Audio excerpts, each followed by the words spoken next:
이 시간 되면 참 졸립고 피곤하고 때로는 빨리 집에 갔으면 좋겠고 그런 마음도 다 있잖아요, 그죠? 제가 그래요.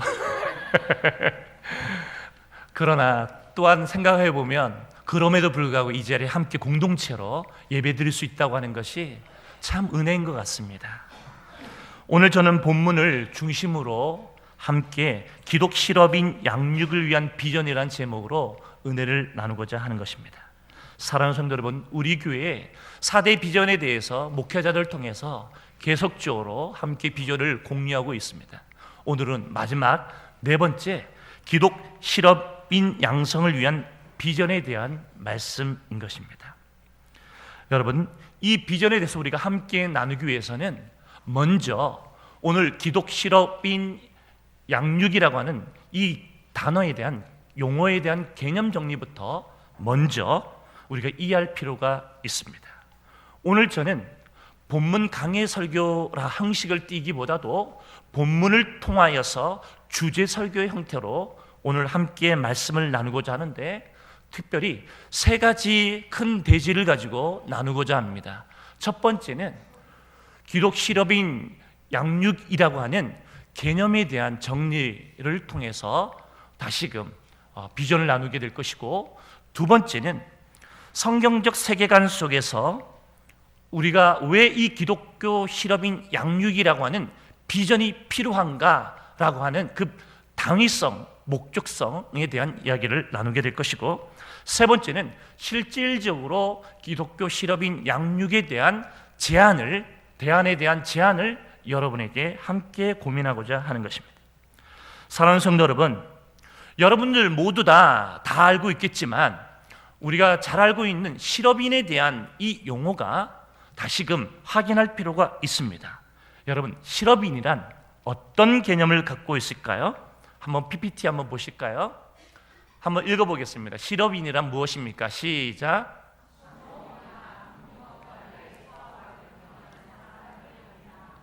네, 다 알고 있는 말인데, 그죠? 상공업이나 금융업 따위를 사업을 경영하는 사람이란 의미를 가지고 있습니다. 그러면 상공업은 뭘까요? 상업 플러스 공업을 의미하는 것이죠. 그럼 상업은 뭐죠? 한번 읽어볼까요? 시작. 공업은 무엇일까요? 읽어보겠습니다.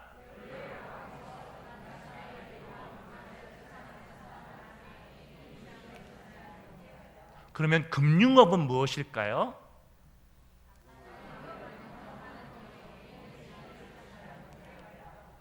이렇게 상공업이나 금융업을 통해서 사업을 경영하는 사람을 실업인이라고 하는데, 경영하는 사람이란 다 같이 읽어보겠습니다.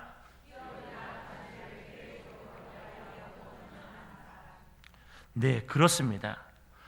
쉽게 말하면 다음과 같습니다. 실업인에 대한 개념을 좀 더 제가 쉽게 풀어서 정의하면, 상품을 사고 파는 일 또는 인간 생활에 유익한 물자를 생산하는 일, 그리고 자금을 융통하는 영업 등을 통하여 경제적 이익을 취하여 기업이나 단체를 계획적으로 관리 운영하는 사람을 실업인이라 한다는 것입니다. 여러분, 경제는 가만히 있는 것이 아니라 경제는 계속적으로 발전합니다. 그래서 경제를 이야기할 때 제일 먼저 우리는 실물 경제 이야기를 할 수 있죠. 실물 경제를 다른 말로 현물 경제라고 합니다. 물건과 물건을 서로 사고 팔고 교류하는 것입니다. 이러한 실물 경제에서 경제가 더욱더 발전해서 어떤 경제로 가냐면 금융 경제로 가는 것입니다. 쉽게 말하면 자금, 돈을 중심으로 한 경제를 말하는 것이죠. 이렇게 실물 경제에서 금융 경제에서 또 금융 경제에서 이제는 어떤 경제로 넘어가냐면 발전하냐면 지식 경제로 발전하게 되는 것입니다. 그래서 이 지식 경제에서 흔히 나오는 말이 지식 기반 산업이라는 말이 나오게 되는 것입니다. 여러분, 예전에는 물건이 경제에 있어서 중요한 이익을 주는 것이었어요. 그러다가 이제는 점점 금융, 자본, 물질을 대신한 자본이 경제 이익을 주는 중요한 요소였어요. 그러다가 이제는 더욱더 나아가 지식이 경제에 있어서 중요한 이익을 주는 그런 요소가 된 것이죠. 그러다가 더욱더 발전해서 이 지식 경제가 어떤 경제로 넘어가냐면 가치 경제로 넘어가게 되는 것입니다. 앞으로 미래의 시대는 점차적으로 가치 경제를 요구하는 시대가 오게 될 것입니다. 이렇게 실업인에 대한 기본적 개념을 우리가 하긴 하였는데, 그렇다면 왜 기독 실업인 양성이 우리 교회의 비전이 되어야 할까요? 그 이유가 무엇입니까? 그 당위성이 무엇입니까? 이것은 일반 사회적 개념의 실업인과 다른 분명한 이유가 있는 것입니다. 그 이유가 두 가지로 오늘 저는 설명하고 싶습니다. PPT를 한번 볼까요? 한번 읽어보겠습니다. 시작. 차별성과 목적성 때문입니다. 사랑하는 성도 여러분, 일반 기독교인이 아닌 사람들이 경제 활동을 통하여 그 경제 이익을 취하여 경영인으로서 그 관리하고 계획적으로 운영하는 사람, 이 사람을 실업인이라고 하지만 우리 교회의 비전은 일반 실업인이 아니라 기독 실업인이라고 하는 분명한 차별성과 목적성을 가지고 있다는 것입니다. 여러분, 이것을 알기 위해서 먼저 우리는 이 비전의 차별성과 목적성을 알기 위해서 비전이라는 이 단어에 대한 개념부터 이해할 필요가 있어요. 여러분, 비전이 뭘까요? 비전. 여러분이 흔히 아는 텔레비전은 알잖아요. 그죠? 텔레비전. 네, 텔레비전. 텔레비전이 뭐 하는 거예요? 텔레. 이것은 소리와 관련되어 있는 거고, 비전은 보는 것과 관련된 거예요. 그 텔레비전은 보고 듣고 하는 것. 그게 텔레비전이에요. 그 비전은 문자적으로 보면 보는 거예요. 이 보는 것이라고 하는 단어가 몇 가지 영어에서 사용되어지는데, 이 눈으로 감각적으로 보는 것을 그냥 see, SEE, 그냥 본다, 이렇게 사용되기도 하죠. 그러나 어떤 지식을 가지고 미래의 사회에 대해서 뭔가 그림을 그리면서 바라보는 것, 그 보는 것을 우리는 뭐라고 말하냐면 야망, ambition이라고 부르는 거예요. ambition. 저희 아이들이 야망을 하나 갖고 있어요. 꿈을 꾸고 있어요. 미래에 되고 싶은 그 꿈, 그것을 지금 막 바라보고 있는데, 그게 뭐냐면 그 부가티라는 차종 아십니까? 부가티. 잘 모르시는군요. 모를 수밖에 없죠. 왜냐하면 차 한 대가 200억이니까요. 알 수가 있나요? 200억짜리 차인데요. 이 부가티를 살려면 부가티 시론이 있고 부가티 베론인가 뭔가 있어요. 하여간 이거는 200억이 넘는 이 차를 사는 게 우리 아들의 꿈이에요. 이런 걸 보고 우리는 비전이라고 하지 않고 앰비션, 야망이라고 하는 것이죠. 그러나 비전은 뭘 의미하는 거냐면 뷰, 본다라는 뜻을 가지고 있는 뷰, 이것을 우리는 비전을 이 뷰라고 하는 이 세계관 차원에서 말하는 거예요. 그러니까 이 월드뷰, 세계관, 이것이 보는 것인데, 기독교인들이 말하는 비전은 세계관을 말하는 것입니다. 따라서 오늘 우리가 기독 실업인 양육이란 교회의 비전을 가지고 있다라고 말하는 것은, 다른 말로 쉽게 말하면 기독교 실업인 양육에 대한 성경적 세계관을 가지고 경영하는 사람을 양육하겠다고 하는 그 하나님의 시각을 갖는 걸 말하는 거예요. 그래서 이 비전은 혹자는 말하기를 보는 것인데, 무엇을 보는 거냐면 사람이 미래의 사건을 보는 것이 아니라 하나님의 시각이라고 이야기를 했어요. 그러니까 이 기독교인들이 말하는 비전은 성경적 세계관을 가져온 가운데에 하나님의 시각으로 기독교 실업인 양육에 대한 비전, 그 그림을 가지고 있다는 것을 의미하는 것입니다. 따라서 오늘 성경적 세계관을 가지고 하나님이 보시는 그 시각 속에서 우리가 세상 사람들이 말하는 실업인과 다른 차별성과 목적성이 무엇이냐면, 첫 번째 차별성은 복음으로 말미암아 변화를 경험한 사람들이 하는 경제 행위를 말하는 것입니다. 여러분, 일반 실업인들과 기독 실업인의 차이점은 복음으로 말미암아 변화를 경험했느냐 경험하지 못했느냐가 그 차별이 있는 거예요. 두 번째 차별성은 성경적 세계관을 가지고 경영하느냐 그렇지 않느냐가 그 차별성이 있다는 것입니다. 두 번째 목적성은 무엇이냐면, 하나님께 영광을 돌리고 하나님의 의를 드러내는데 그 목적성을 가지고 있어요. 일반인들의 경영 목적은 이익을 취하는 것입니다. 누구의 이익일까요? 경영자의 이익이든 노동자의 이익이든 사람의 이익을 취하는 것이에요. 그러나 기독 실험인들의 경영 목적성은 하나님께 영광을 돌리는 것이며 하나님의 의를 이루는데 그 목적성이 있습니다. 그러므로 사회에서 말하는 실업인과 교회에서 우리가 비전으로 선포하는 기독 실업인의 이 개념이 있어서 분명한 차별성과 목적성이 분명하게 구별된다고 하는 사실을 이해할 필요가 있습니다.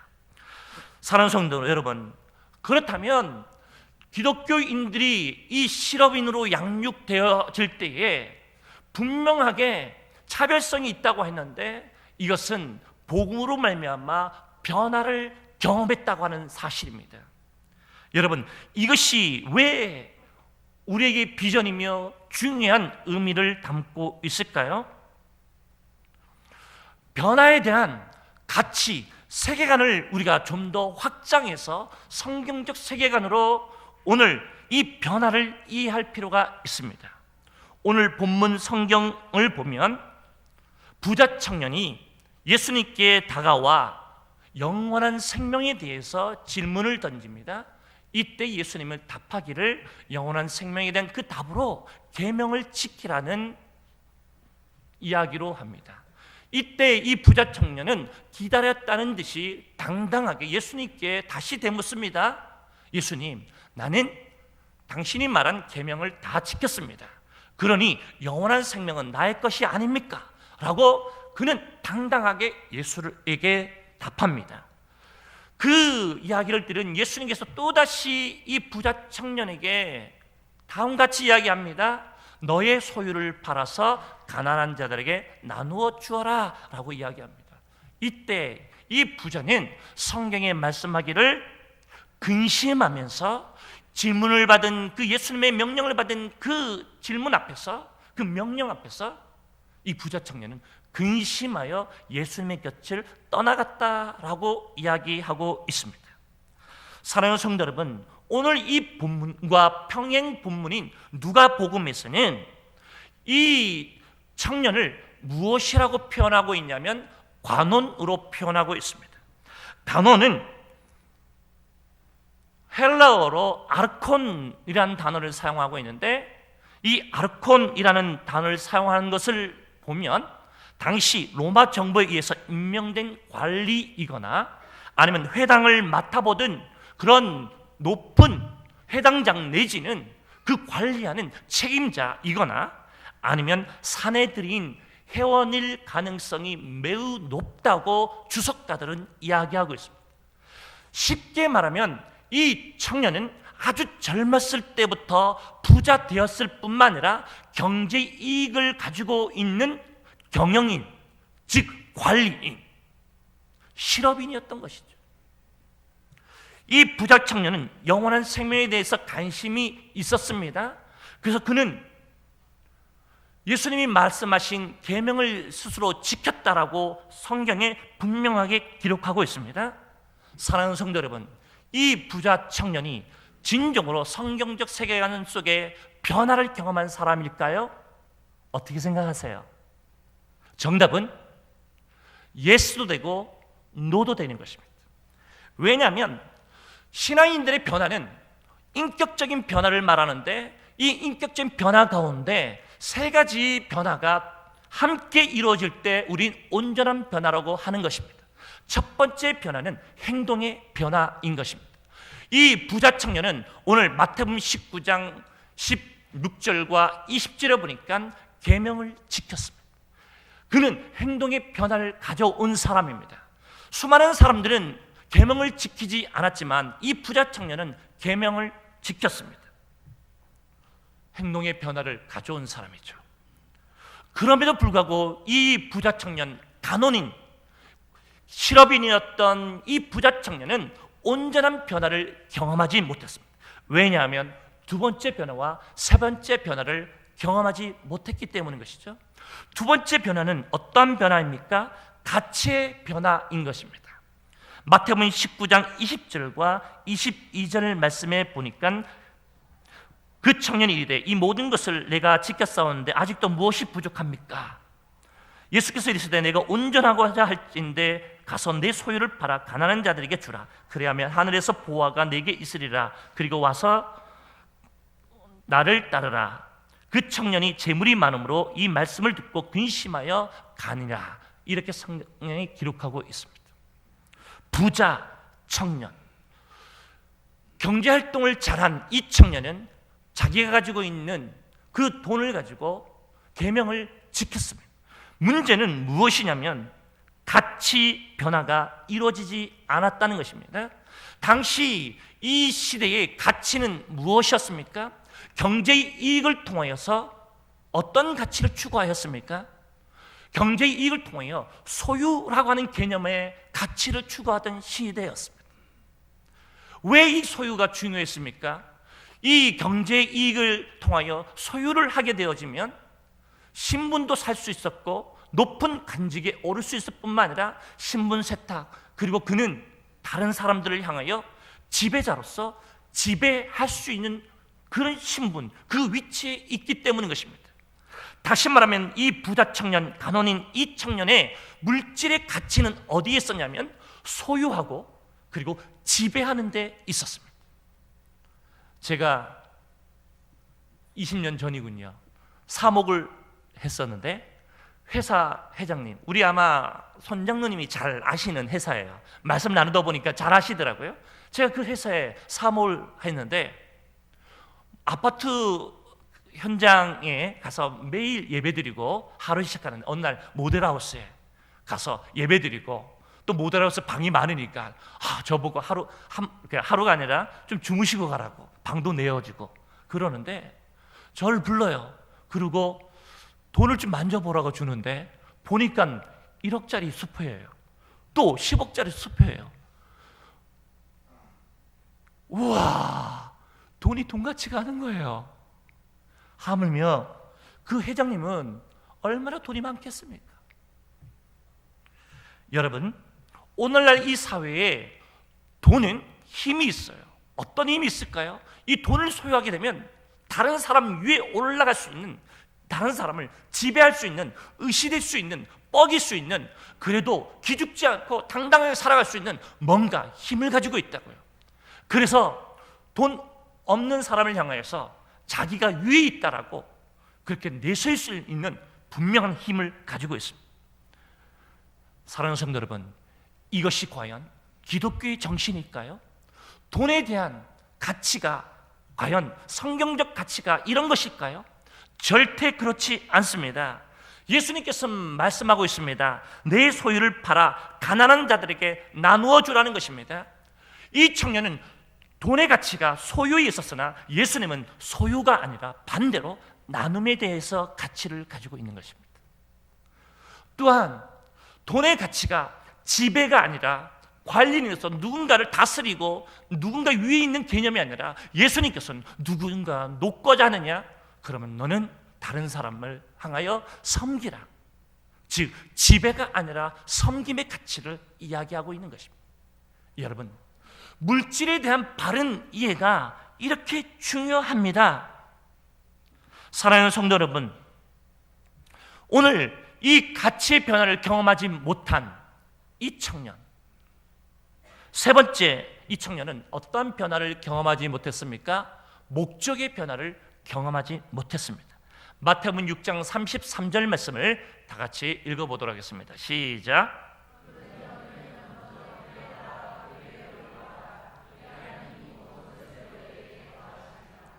여러분, 이 청년의 물질을 소유하는 것을 통하여 지배하는 걸 통해서 그의 목적이 무엇일까요? 이 청년은 자기가 계명을 다 지켰다는 거예요. 그리고 영생에 대해서 예수님께 질문하고 있습니다.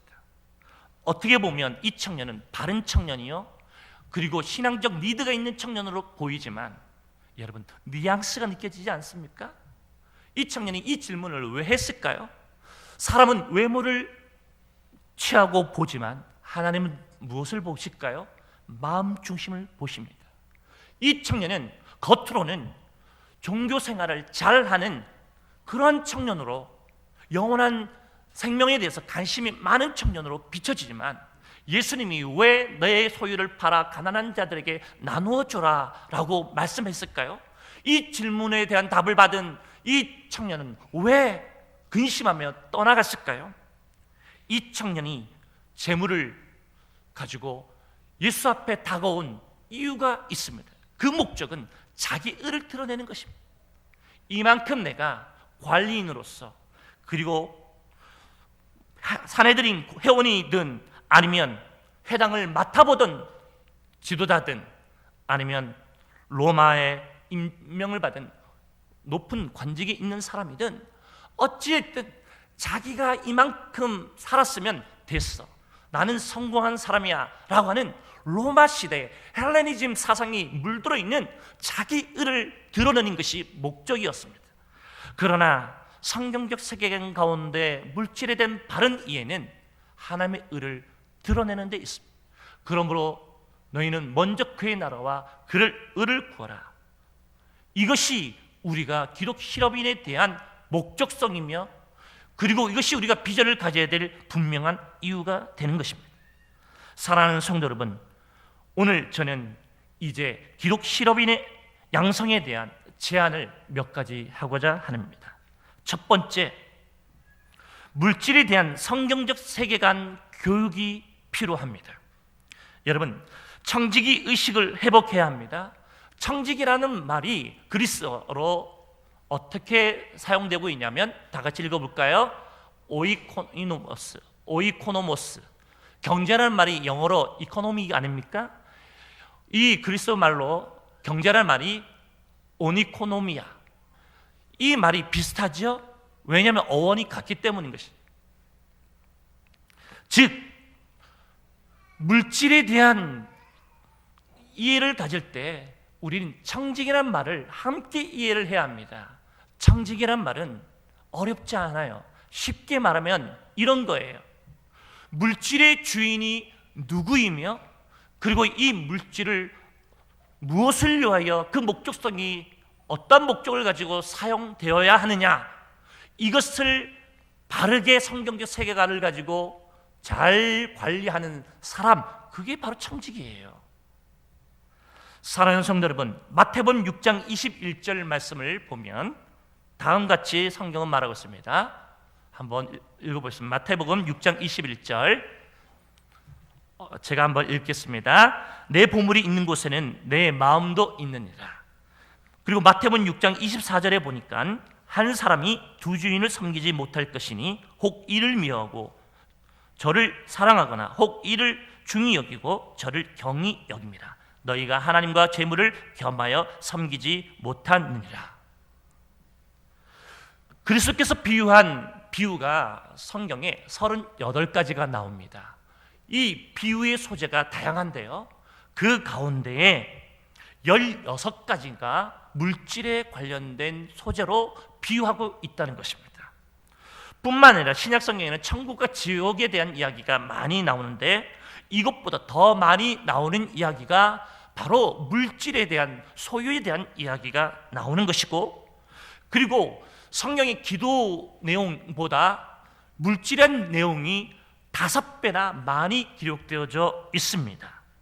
그리고 기도와 믿음에 대한 절은 500여 구절이 되지만 물질에 대한 구절은 무려 2000여 구절이 성경에 기록되어져 있습니다. 이것은 무엇을 의미할까요? 이것은 기독교인들에게 있어서 물질에 대한 성경적 바른 이해가 얼마나 필요한가라는 것을 보여주는 것이며, 그리고 청지기로서 이 물질에 대한 성경적 세계관을 가지고 어떻게 관리하고 어떤 목적성을 가지고 차별적인 삶을 살 것인가를 분명히 비전으로 제시하고 있다는 거 하는 것입니다. 그러므로 우리는 물질에 대한 성경적 교육, 이것이 계속적으로 어린 아이 때부터 학생들, 청년부, 그리고 장년부 이르기까지 이 이해가 계속적으로 교육되어져야 합니다. 두 번째 제안은 비즈니스 인큐베이터라는 제도를 제안하는 것입니다. 비즈니스 인큐베이터라는 것은 정부가 개인의 창업을 지원하는 제도입니다. 이를 통하여 창업 컨설팅, 그리고 사업이나 공장 따위의 부지를 마련해 주는 제도인 것입니다. 정부는 비즈니스 인큐베이터 방식을 통하여서 중소기업 창업을 촉진시키고, 그리고 은행에 중소기업 창업기금을 창설하게 해서 지원하는 국가 제도인 것입니다. 데이터를 내봤더니 실업인들을 육성하는 가장 좋은 방법이 무엇인가라고 경제학자들이 조사를 했더니 바로 이 비즈니스 인큐베이터라고 하는 이 제도가 가장 효과가 있었다라고 말하고 있는 것입니다. 그러므로 국가에서 하는 이런 비즈니스 인큐베이터, 이런 것들을 우리 교회가 적극적으로 활용할 수 있게 되기를 부탁을 드립니다. 세 번째는 비즈니스 멘토링을 통한 교육인 것입니다. 양육인 것이죠. 비즈니스 멘토링을 통한 양육이란 첫 번째는 창업 교육을 위한 업무 협약을 하는 것입니다. 한국 중소기업 경영자 협회라든지 한국 중소벤처무역협회라든지 고용노동부를 통해서 수많은 전략들이 지금 시행되고 있습니다. 특별히 글로벌 크리스천 기독 실업인 양성 아카데미라고 하는 그 프로그램들이 지금 시행되고 있다고 하는 사실을 기억하셔야 합니다. 우리 교회만이 기독 실업인 양성에 대한 비전을 갖고 있는 것이 아니라 수많은 교회와 기독인들이 바로 글로벌 크리스천 기업 양성에 대한 이 고민들을 하고 있다는 것이고, 그리고 수많은 중소기업 경영자 협회나 한국 중소벤처무역협회를 통하여서 글로벌 크리스천 기업 양성 아카데미를 개설하고 있음을 적극 활용해야 하는 것입니다. 세 번째는 기업 탐방을 많이 해야 합니다. 기업 탐방을 통하여서 실제적으로 경영 전략들이 무엇이고 경영 비전은 어떻게 되며 어떻게 우리가 현실에 맞게 경영 프로젝트를 할 수 있는지를 눈으로 경험하는 것이 실제적인 경험이 매우 중요합니다. 그리고 세 번째는 사례 개발이 매우 중요합니다. 사례 개발 가운데 가장 중요한 샘플링이 하나 있는데 그것은 팀 하스라고 하는 회사입니다. 여러분, 팀 하스라고 하는 이 회사는 팀 하스 목사님의 이름을 따서 만든 회사예요.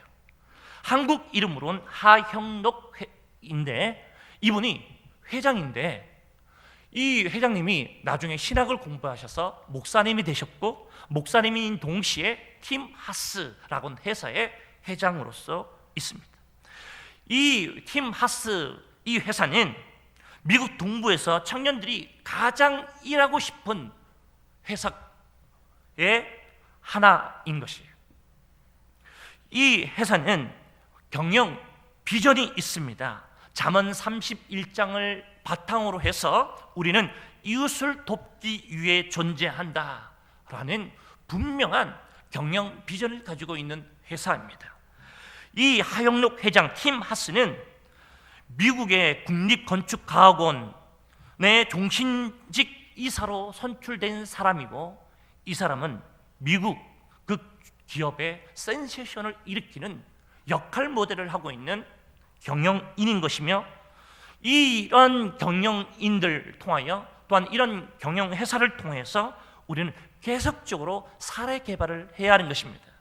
우리 교회에 우리 서정대 장로님을 비롯하여서 지금 기업을 하시고 또 경영인으로서 실업인으로서 살아가시는 믿음의 선배들이 후배된 우리 청년들에게, 그리고 우리 젊은이들에게 계속적으로 샘플링 역할이 되어 주셔야 하는 것입니다. 그래서 그들과 만나서 멘토링, 고민을 하셔야 돼요. 물질 관리를 어떻게 하는 것이 하나님이 기쁘게 하는 것인지 실질적으로 정기적으로 미팅을 하셔야 하는 것입니다.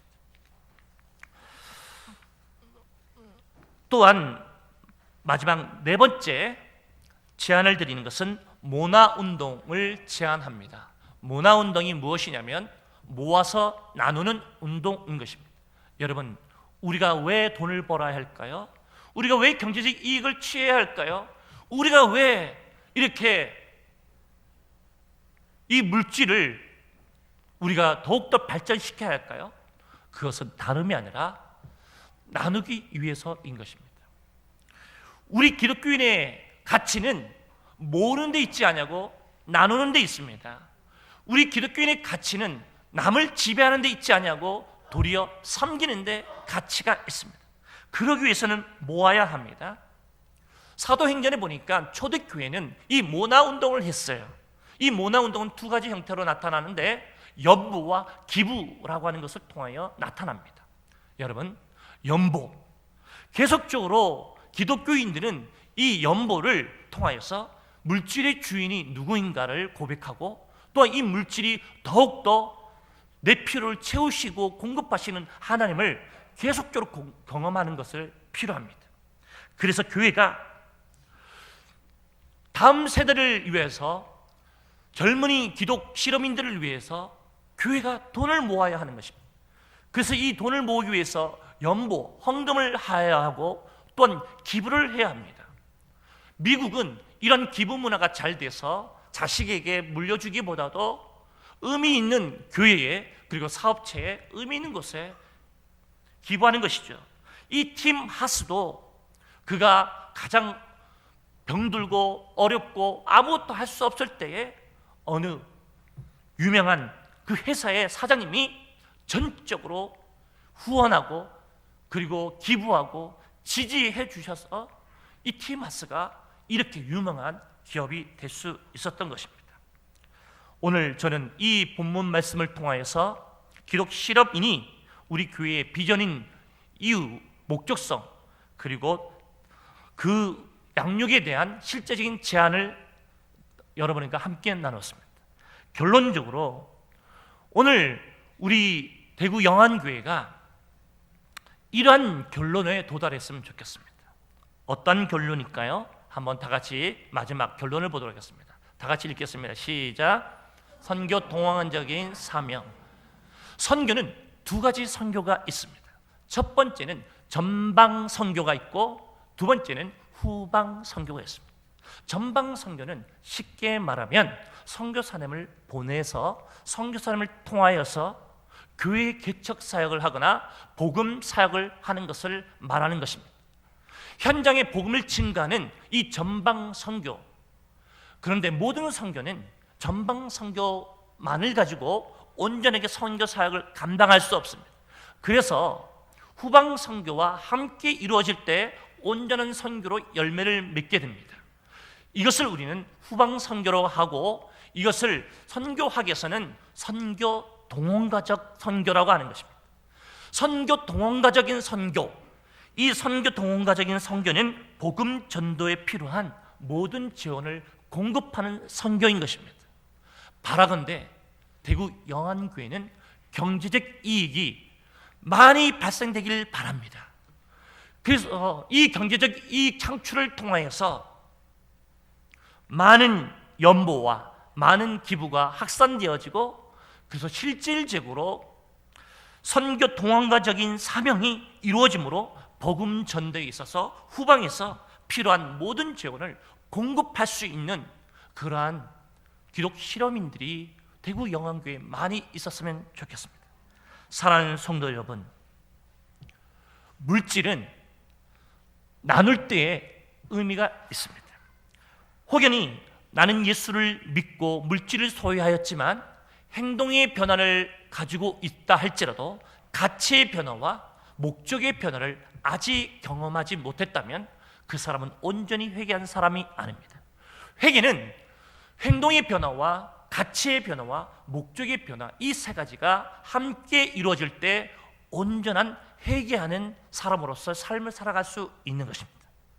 바라건대 오늘 이 비전이 대구 영안교회 우리 모두의 비전이 되기 원하고, 이를 위해서 힘써 함께 기도할 수 있게 되기를 간절히 부탁을 드립니다.